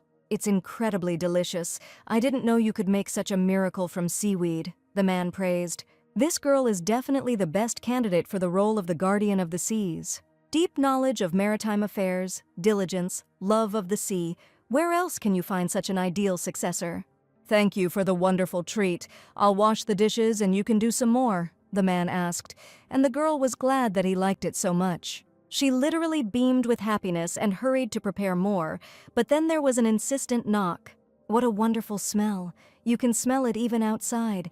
Are you cooking something? Asked the bespectacled sailor standing outside the window. Deciding that she had a new taster, Sela smiled and, saying that she had just been about to make kimbap for the Admiral, suggested that Russell try some too. A little later, Elaim sat at the dining table with a plate of sliced kimbap in front of him. He had been smelling the delicious aroma for several hours, and now in front of him was Sela's creation, and his assistant told him that it was Hawaiian kimbap. The Admiral wasn't usually interested in cooking, and he doesn't know why he wanted to try it this time. Probably because Sela did it, he decided, putting the first piece into his mouth. The ham seems to be from the north of the kingdom. From Paikum, the eggs are omelets. As they are prepared in the south, the rice is cooked in the way of the Gobi Union, which is in the east, beyond the sea. But where does this Jomikim come from? He has visited many ports but has never tried anything like it. Maybe this dish is from distant lands, but how could Sela know the recipe for overseas cuisine? The more Elaim learns about her, the more questions arise. She is not a siren, but she uses the magic of words. A mysterious girl whose magic he uses to cure his headaches. Will he ever be able to find out everything about her while they are together? But right now, he is worried about another question. Why does this Jomikim taste so delicious? You ate every last crumb, and you have such a poor appetite, Russell noted, also chewing something. The assistant handed him a basket of jomikim, which the benefactress had given him, suggesting that he try it too. They say that if you eat this salted jomikim with dried squid and beer, it is the best snack. Elam thought she liked cheesecakes, but now he knew something new and said that since she liked to drink, he should give her whiskey. I also wanted to thank the benefactor and asked what she needed. She told me to buy her something when she needed it, Russell said. But what could Sela need? The young man wondered. Admiral, she also fried some dried squid. Perhaps you'd like to have a drink with me? Your health has been much better lately, the assistant suggested. Elaim called him a fool, to which he became indignant. But the Admiral still decided that one sip was acceptable and ordered the drink to be brought. He also ordered the maid to be called, as he needed to give something to Sela. Elaim really wanted to thank the girl for the food. At 5 o'clock in the morning, a girl in a nightgown and with a lantern in her hand was walking down the corridor. A little earlier, a maid knocked on her door with a letter from the Admiral, in which he asked her to come urgently to see if he was really going to teach her magic. The letter told me to find a painting in the hallway. Sela stood in front of the painting and began to look at it when she heard Elaim's voice. "Here!" came a voice from somewhere off to the side, and the girl turned around in surprise, looking for the source. The picture of the whale lit up brightly and moved to the side. A passage opened in front of Sela, in which steps were visible going down. As she descended, the girl wondered where she was going. The walls around her shimmered like dark water in the bright light of the moon. Suddenly, a huge stingray swam above her, and she was surprised. And then the girl seemed to fall into a bright, blinding light. Shielding her eyes from the blinding light, Sela heard the voice again. "You came, the path was difficult," asked Elam, holding a cup in his hands. Rubbing her eyes, the girl said that she was frightened by this blinding light. And only after a couple of moments, looking around, she asked where she was. It was a spacious room filled with books and some technical equipment. "Welcome to my secret workshop," Admiral Elam said, relaxing in his chair. Sela was surprised at what kind of secret workshop this was, and he explained that even his servants didn't know about this place. The girl was delighted. It was like in a fantasy book. It was not for nothing that she ended up in this world. It looked like everything was about to begin. Not believing her luck, Sela became increasingly convinced that right now Elam's magic lesson would begin. Sitting down where the Admiral suggested, the girl clarified that it was an underwater cave and also asked what the offered coffee was made of. And the man confirmed her guess that the coffee was made from fantastic ingredients imbued with magic, collected in a place created by ancient sirens, one of which was located near Multana. "Will I be able to go there? I so wanted to explore the unknown seas," Sela asked with delight. Elaine promised to tell us more about that place next time. Then the girl enthusiastically praised the coffee, noting its amazing pain-relieving effect. Her muscles had been a little sore, but now she was completely fine. The Admiral was glad that the medicine worked well and offered her some cheesecake with her coffee. "There are fantastic ingredients in this cake too?" the girl asked, but the man answered negatively. But then Sela didn't understand why he gave it to her, and she also noticed a strange look, like that of an owner watching a dog eating a treat. Could this really be gratitude for the Hawaiian kimbap? The girl thought. She felt awkward. She had never been treated like that before, while Elam, noticing her intense gaze, thought that his skin was probably tanned because he had been outside all day. Before teaching Sela magic, Elaine needs to check something. "How did you first manage to use word magic?" the Admiral asked directly. She knew it was inevitable, that in order to learn magic, she would have to tell it someday anyway. In order not to arouse unnecessary suspicion in Elam, Sela could not talk in detail about her past life and personal affairs after reincarnation, but she briefly told how, caught in a storm, she fell into the sea, met a siren shining like the sun, and awakened magic within herself. Although she still doesn't understand why she was the one who awakened magic. Maybe she was a mermaid in her previous life, or maybe this was a bonus for getting into another world, the girl thought. "At the time I thought it was just a vision, but when I met you, Admiral, I realized it was a siren," the girl said. But Elaine said thoughtfully that this creature was most likely not of the siren kind. There were no sirens among them that could awaken magic. Sela asked if there were other sirens besides their kind, but Elaine answered in the negative, which makes it even harder to believe. "Your magic is similar to that used by the sirens, but it is not quite the same. You are human, and the way you awakened your magic is also different," the Admiral stated. "Therefore, it will be even more difficult for her to learn magic from her. But I know the best way to teach you," Elaine said, opening the glass door. It was an exit connected to the sea in front of the villa. The magic of words is more effectively studied at sea, and Sela was already in anticipation. "I will try to live up to your expectations. Will you take my hand?" asked the young man. And the girl froze in surprise, looking at the outstretched hand. Just recently, she would have hesitated to take his hand. But now she doesn't feel so bad about his touch. And the girl readily placed her palm into the man's large palm. "Did you like the kimbap?" Sela asked, and the man replied that it was good and the seaweed dressing was delicious. "Since you gave me a cure for fatigue, I will give you one-of-a-kind seasoned seaweed," the girl smiled. In the same tone, Admiral Elam also announced with a smile that, in gratitude for the kimbap, he would safely escort her to the sea. Then Elam, with a sharp, light movement, pulled the girl towards him. Pressed against his chest, she felt a fresh scent, similar to the smell of the sea. "Hold on tight," the man said, lifting her into his arms, which made the girl feel awkward. The next moment, cold water covered them, and Sela closed her eyes in surprise. But after a moment, the girl did not feel any discomfort, so she looked around in surprise. What she saw shocked her to the depths of her soul. It didn't look like the sea at all during the day. Elaine watched the girl's reaction closely. "You like the sea at dawn, Lady Sela?" the man smiled. And Sela was delighted that his appearance changed with the help of magic as soon as he entered the sea.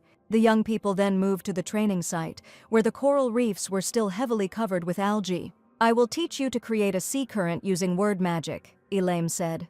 "Stamadras," he said mentally, and a whirlwind began to swirl in his outstretched hand. Elaim explained that he wouldn't be able to create a current right away. Only after starting to study magic, she needed to start by creating a small whirlpool, and when she succeeded in that, she would be able to learn to change its direction. "If you can control the whirlpool freely, you can create currents like these," Elaim explained, while the girl watched as the current sucked in the algae like a vacuum cleaner.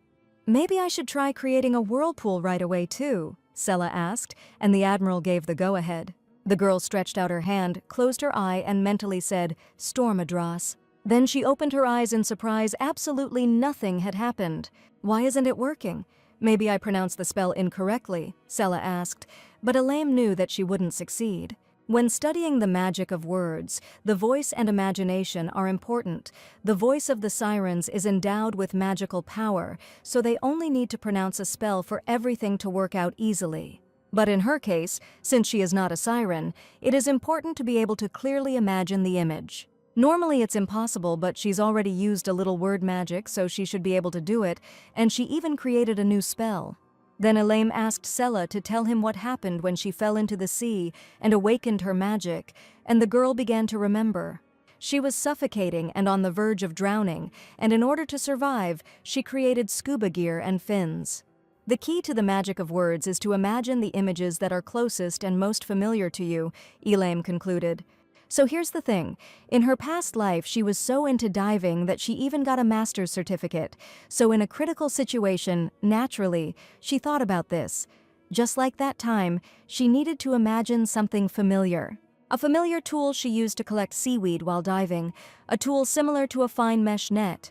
"A collection net," Sela said, and golden threads began to appear in her hands. They twisted and intertwined until they took on the appearance of a net on a long handle. The girl was delighted that she had actually succeeded in using magic to create a tool for collecting seaweed.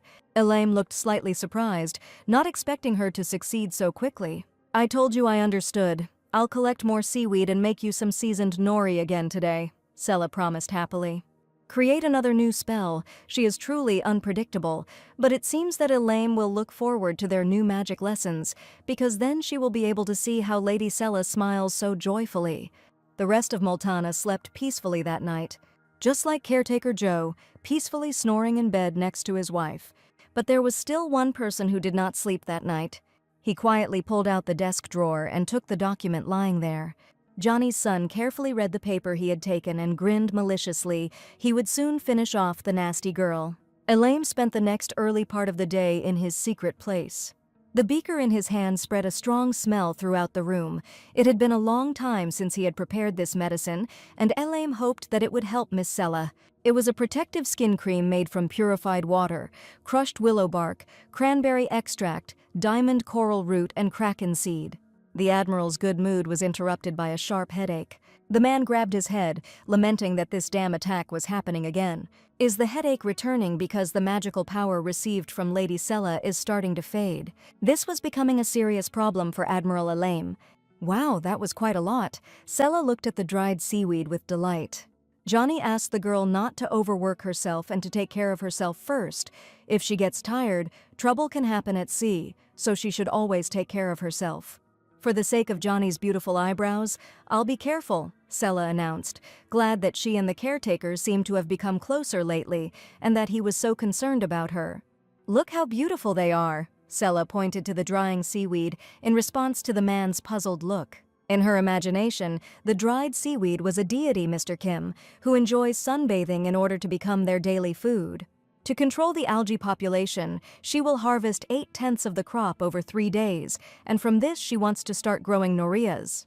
Johnny was surprised only fishermen from the duchy had successfully managed to grow anything in the sea, and upon hearing this, Sela cheerfully remarked that the Admiral should be aware of this, since he was a great duke. "I'm terribly interested in how they managed it," the girl insisted, but Johnny didn't know this, otherwise he would have taken up seafish farming himself. So, Noria farming, do you even know how to do it? The caretaker asked, but all Sela knew was that Noria seaweed had to be grown on nets. Make a floating net out of twine and buoys, collect Noria seaweed seeds, attach them to the net and float them on the surface of the water. Thanks to the sunlight and moisture, the Noria will grow well. Johnny was puzzled as to how she knew such things. Was she a siren? I read it in a book. The girl smiled, and Johnny noticed that he himself would like to read such a book. In any case, if a net is needed to breed a Noria, he recommends his wife. She has golden hands. Then Sela remarked that the cultivation could take a long time, and the caretaker asked if the venture was successful to share with them some of the slightly seasoned nori, delighting the girl by saying that it was very tasty. It was getting on towards evening, and Sela was still busy with the seaweed. She only had to move the last dryer when someone approached her. The girl was delighted to realize that it was the Admiral, and the man remarked that it was too much trouble. "Is it hard for you?" he asked, helping to move the dryer, to which Sela remarked that a person should live, doing physical work in moderation. And she laughed that how else could you survive here if you got sick? In that case, you should live closer to the hospital. "Yes, you're right," Elaine answered in a changed voice, and the girl was afraid that she had said something wrong. She wanted to tell him something else, but the man interrupted her, taking a small bottle out of his pocket. "It's a skin protectant," Elaine explained, handing the bottle to her. After examining the bottle, the girl noticed that she felt the Admiral's power in it, and so it was. It contained the magic of Elaine. Add 1 drop of this remedy to the incense burner for a month, and when you use it all up, your skin will be completely protected and you won't have to worry about sunlight anymore, the man said. Embarrassed, Sela thanked him for the gift. She never thought that the day would come when she would be touched by the dark villain. Elaine clenched his teeth, beads of sweat ran down his face, and another attack of severe headache hit him. The man turned sharply and hurried away. "Admiral, you're not sick," the girl worried. She saw his face paler than usual, although she thought he had gotten better. Stopping, Elaine asked her not to pay attention to it. And without saying another word, he left, leaving Sela alone. The girl was very worried whether he had really overexerted himself in his sick state to do such a thing for her. And she would like to thank Elaine for this remedy. 3 days later, the new Seakeeper's probationary period ended. Johnny wanted to surprise Sela at dinner by handing over the house transfer documents. He could already imagine how happy she would be. Today, the successor to the Seakeeper will finally be officially appointed, and he is confident that the young lady will not give up, no matter how hard the job is. As she said, after they removed the algae, the corals stopped dying. Moreover, new ones began to grow, and someday a new colony will grow in their place. It seems he has found an excellent successor, and now he can retire peacefully. "Johnny, how long can you stand there like a pillar? Miss will be here soon. Help me set out the food," his wife Melanie snapped, and the man hastened to carry out his wife's instructions. Sela was delighted to see the table laden with a variety of dishes. "You prepared all this for me? There was no need to try so hard." The girl was embarrassed, but nevertheless began to eat with appetite. She was just getting hungry, and everything was very tasty. "My wife cooked all of this. There is no dish she couldn't make," the man boasted, and Sela noted with delight that she also wanted to learn how to cook like that. Johnny was happy to see the girl eating with such appetite. It wasn't for nothing that they had arranged all this for such a day. And then he handed the girl an envelope, asking her to accept it. This is exactly what she thought. From today, she officially becomes the caretaker of the sea, and now this house is hers. "Mr. Joe, I will be a good successor and will continue to take good care of the coastal waters." The happy girl jumped up. Johnny was counting on her. He had already completed all the complicated procedures. All she had to do was sign. Sela opened the envelope with excitement and gasped when she saw the documents inside. Seeing the girl's changed face, Johnny asked what was the matter. "Maybe signing means I have to rewrite the contract myself," she asked hopefully. Johnny jumped up. There were no documents for the house. All the papers were blank. Sela assumed that the documents had been swapped in the office, but the man shouted that this couldn't be true. He had definitely checked the papers and then put them in a desk drawer. All this time, in the house besides him and Maloney, there was only his son. A bad revelation came over the old caretaker. "Oh, Wayne! Oh, you scoundrel!"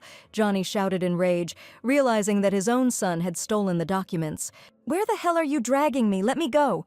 A cry was heard in the night. Wayne shouted that he had stolen the documents as he had promised, but they would not let him go. He wanted to leave home without his parents noticing, but these people were dragging him somewhere.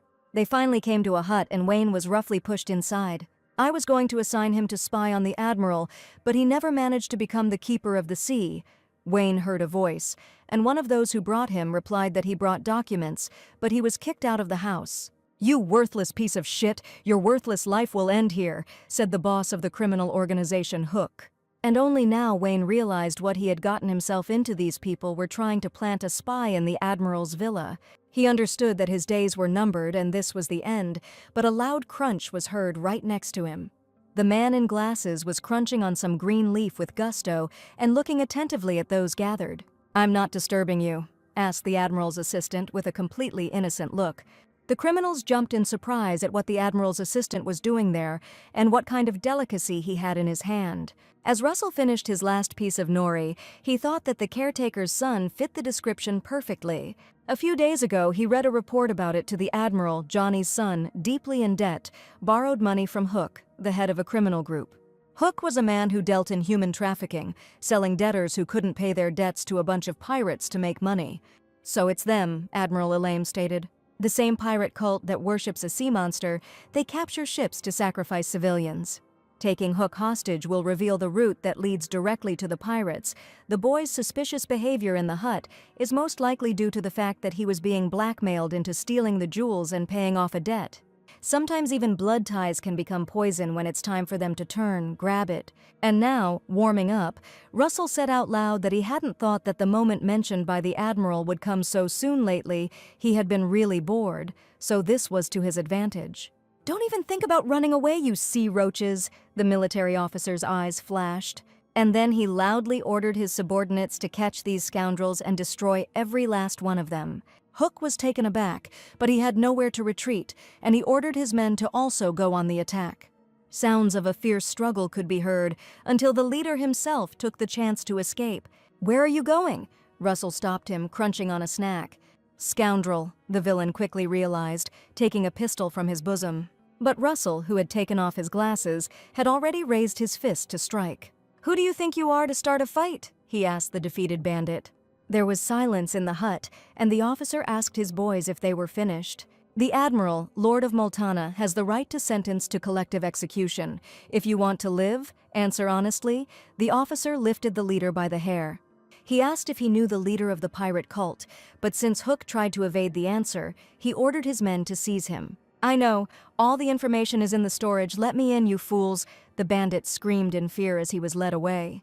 "I was ordered to shoot you if you resist," Russell told a stunned Wayne. And he added that Hook had planned to kill him to keep him quiet, but he was still alive only thanks to the Admiral, so he shouldn't forget that. "And for this you will pay with your life. You didn't think that I would be lenient towards you because of Johnny, did you?"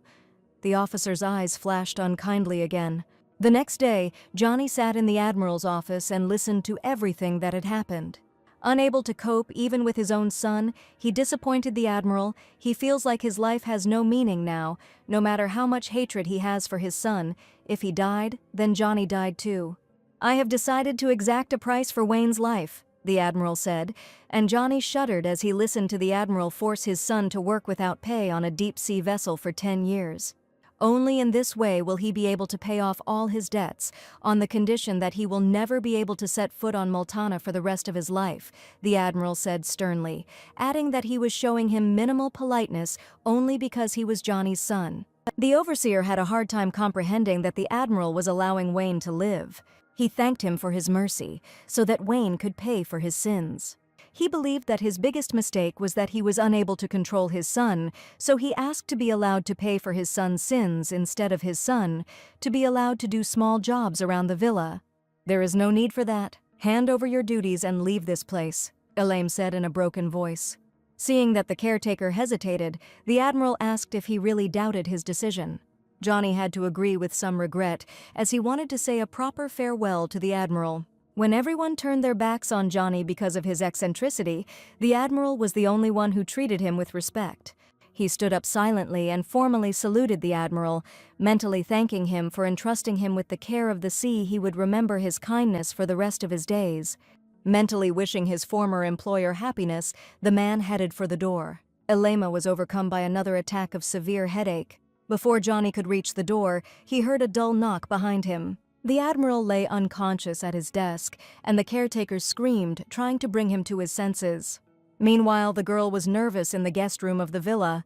She didn't understand how everything turned out this way, and hoped that Elaine would help with the documents, and everything would be all right. In the original story, he was a prominent mastermind with enormous influence in society and the underworld, which is why he had countless spies scattered around the world. Even Duke Herbert couldn't defeat him in the information war, and now he just needs to collect the necessary documents. But for some reason, everything is dragging on. Sella was nervous. Mr. Johnny was unexpectedly called to the office. She was worried if everything was okay with him. She still can't sleep, so she decided to check out the situation. To avoid attracting anyone's attention, the girl carefully peered around the corner. And I heard Joni's extremely worried voice, "The Admiral is unconscious. Call a doctor immediately." He fell for no apparent reason. "We need a doctor," the caretaker shouted. The worried maids replied that the doctor was in town, 30 minutes away, but they couldn't waste a minute. The Admiral was very ill. Sella understood that calling a doctor was useless. Then Elam said that she shouldn't worry, but it was obviously a serious illness. One day, his condition improved when her magical energy entered his body. And now Elaine needs her. The doctor won't be able to help. The girl jumped out from around the corner, frightening Joni with her words. The girl asked to first find a naval officer with glasses and tell him everything. "And rely on me," Sella said earnestly, asking to be taken to the Admiral. The Admiral ordered that no one be allowed in. "Why is she here?" "She's not herself," the maids whispered outside the Admiral's room. Sella stood at the door, preparing to enter, while the maids were indignant that she imagined herself to be someone special. "Admiral, I have come to repay my debt," said Sella. This was said quite loudly, and the maids again burst into dissatisfaction that now was not the time for this, and was she really trying to attract attention? From behind the closed door, the Admiral's voice was heard, giving her permission to enter, and the maids were all astonished by what was happening. Having apologized in advance for the intrusion, Sella abruptly opened the doors, ready to do whatever was required of her. But as soon as she crossed the threshold of the room, where shards of glass were scattered around, her ardor waned. Elaine's face was literally gone. The man could barely stand on his feet. "You've come," he said barely audibly, and the girl replied that she had come to help him. But at that moment, the Admiral began to lose consciousness and fall to the floor. Sella rushed to his aid, and only by some miracle of success did he catch the falling body so that he wouldn't get hurt. It was dangerous. It seems Elaine broke the glass when he tried to move. Looking at the pale Admiral, the girl was convinced that he was very ill. But she came to help him and will definitely help him. Placing her hand on his chest, Sella concentrated. "Take as much as you need until you feel better." A light, warm magic filled the man's body. After some time, the girl opened her eyes and thought that he was already feeling better. And so it was. The man's complexion became healthier, his breathing evened out. Thank heavens, it worked. The Admiral was now simply sleeping peacefully, but suddenly he sat up slightly, and then he buried his face in the girl's chest. Without opening his eyes, the man unconsciously hugged Sella around the waist, not wanting to let go. At this rate, her heart would soon jump out of her chest. The situation was terribly awkward and much different from the last one. In this state, he looks like a defenseless child. She even feels a little sorry for him. But she also felt like she was being hugged by a huge bear. The man was heavy. So, first of all, Sella decided to somehow put him on the sofa, and not without some effort, she managed to put the sleeping Elaine on the sofa. To ensure his full recovery, she needs to continue to infuse him with magical power. So, after apologizing, the girl focused on her actions and again placed her palm on his chest. Now was not the time for embarrassment, but she still noticed that he was well built. By concentrating, Sella could tell exactly what her magic was affecting. She felt a pull in the solar plexus area. What the hell is this black hole-like hole? After some time, it seemed to her that the absorption of energy had stopped, and the girl sighed with relief, hoping that this would be enough. So Elaine will be okay, she thought. At that very moment, the Admiral opened his eyes. "You woke up? Everything is fine? There is no fever?" Sella rushed to feel him. She completely forgot that she was literally sitting on the Admiral. "I'm terribly sorry." The girl jumped back and blushed deeply. But Elaine said that everything was fine, and he was feeling much better while the girl tried to calm her heart. "Yes, it's all thanks to you, Miss Sella." Elaine thanked, and the girl thought she was glad to see him in good health. Sitting on the sofa, the Admiral noticed that she must have a lot of questions and suggested that she ask. There was some kind of hole in your chest that was sucking in my magic. What is it? The girl poked him in the chest. Slightly embarrassed, Elim replied that it was the heart of a siren. The siren's heart is the second heart that regulates magic. Mine has a defect, Elim said somewhat sadly. In fact, there is a hole in it which the girl saw earlier. Sella didn't understand how this was even possible. Living with a hole in an organ was dangerous, but the Admiral added that the siren's heart had nothing to do with a physical organ. It is more like an invisible concentration of magic. The formation of a hole is accompanied by problems such as magic leakage and hypersensitivity. Headache is one of the symptoms. So that's why the amount of magic in your body is so low, Sella realized, fearing that the illness had been tormenting him for so long. The girl then asked if the other sirens could cure him, and Elaine replied that it was impossible, as no cure had yet been found for this affliction. 3 years? That's exactly how long I have left, said the man. He will die in 3 years. Sella jumped up. What is he saying? This can't be. But Elaine calmly continued to tell that all his predecessors with the defective siren's heart died at an early age. The one who lived the longest was 30, which means that his time is inexorably running out. Sella didn't understand why he was so calm, since he was talking about his own death, and the girl felt a strange feeling of heaviness in her chest. Now she understood why Elaine had been acting all this time as if he had nothing to lose. He was a man who had been preparing for death all his life. When she thinks about it, the original novel seems strange. He suddenly handed over the title of Archduke to his younger brother and retired. Most likely, while on the brink of death, Elaine was incapable of anything due to his siren heart. Such a worthless and disappointing end for the villain. But Sella doesn't want this. He can't let him die like this. After she learned that he was very different from the character in the novel, she began to open up to him. And now she really wants to create more memories together and change Elaine's meaningless ending. After all, she already managed to turn history around once. Sella suddenly moved closer to the man sitting next to her. She needed to tell him something and everything would be fine, but the expression on her face was frightening. "Admiral, would you like to be friends?" the girl asked.